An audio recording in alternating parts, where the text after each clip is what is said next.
ដល់សាស្ត្រទាំងអស់ទាំងអោនចិត្តជ្រះថ្លាចំពោះព្រះរាជដំណើរយាងក៏ខ្ពង់ខ្ពស់របស់សម្ដេចជាអង្គម្ចាស់សូមអនុមោទ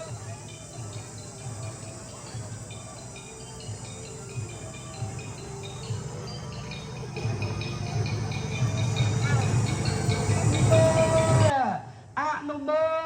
ទនា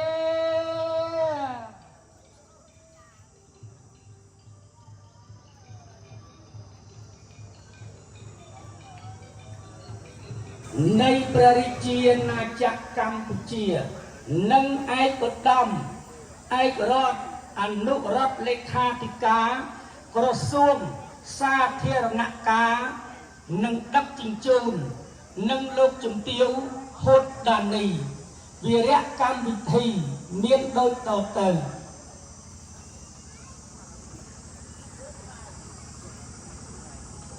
កម្មវិធីទី1នៅវេលាម៉ោង 8:55 នាទីគោរពទង់ជាតិនៃព្រះរាជាណាចក្រកម្ពុជាមកអញ្ជើញគណៈអធិបតីមានឯកឧត្តម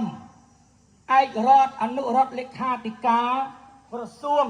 សាធារណការនិងដឹកជញ្ជូនសំណេះសំណាលថ្វាយសម្ដេចនិងប្រគេនព្រះរាជាគណៈគ្រប់ព្រះអង្គព្រមទាំងអង្គពិធីទាំងមូលម៉ោង 9:50 នាទីពិធីបំពាក់នៅគ្រឿងឥស្សរយសនិងបានសរសើរដល់គណៈកម្មការនិងសប្បុរសជនម៉ោង 10:10 នាទីសម្ដេចជាអង្គម្ចាស់ព្រះរាជាគណៈគ្រប់ព្រះអង្គគណៈអធិបតីស្ដេចយាងនិវត្តន៍និងអញ្ជើញវិលត្រឡប់ទៅកាន់ទីកន្លែងជាកិច្ចចាប់ផ្ដើមក្នុងកម្មវិធីសូមចម្រើនពរអញ្ជើញ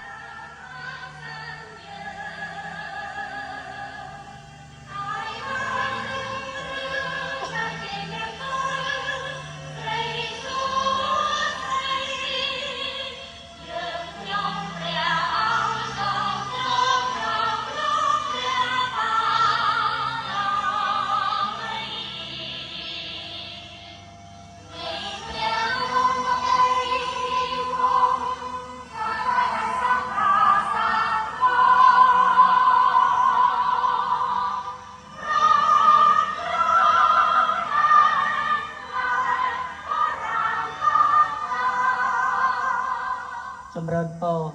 អរគុណអង្គពិធីសូមឆបាសម្រួលចុះសូមខិលឆោសិនសូមក្រាបថ្វាយបង្គំរតនាព្រះនៃ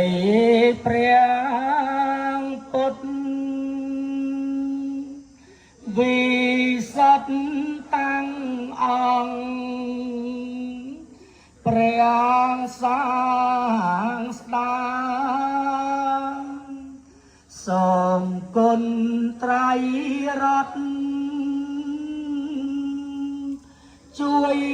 ខេមរាឲ្យបានសុខខាតរៀងទៅជាវិស័យចម្បងក្នុងការគ្រប់គ្រងជីវិតរស់នៅរបស់ប្រជាពលរដ្ឋក្នុងស្រុកក្រៅពីវិស័យកសិកម្មប្រជាពលរដ្ឋក្នុងស្រុកជើងព្រៃក៏ពឹងផ្អែកលើវិស័យឧស្សាហកម្មសិប្បកម្មដែលជាវិស័យស្នូលជាចម្បងនិងមានវិស័យផ្សេងៗទៀតដូចជាសិប្បកម្មសហគ្រាសលក់ដូរខ្នាតតូចនេសាទបន្តបន្សំ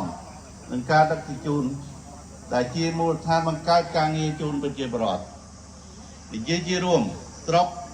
រក្សានៅសភាពការសន្តិសុខរាប់ធ្នាប់បានល្អប្រសើរ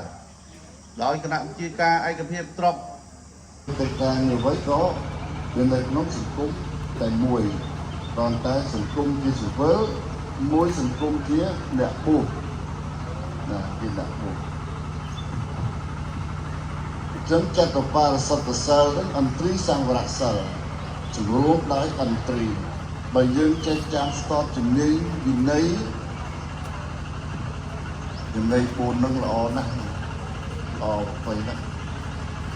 ការគ្រប់គ្រងប្រសង់ការដឹកនាំពុទ្ធបរិស័ទ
ยันตาโพธิยมูลสักยานังนันทิวัตโนเอวังฟังวิจโยหายจิยาสยมัง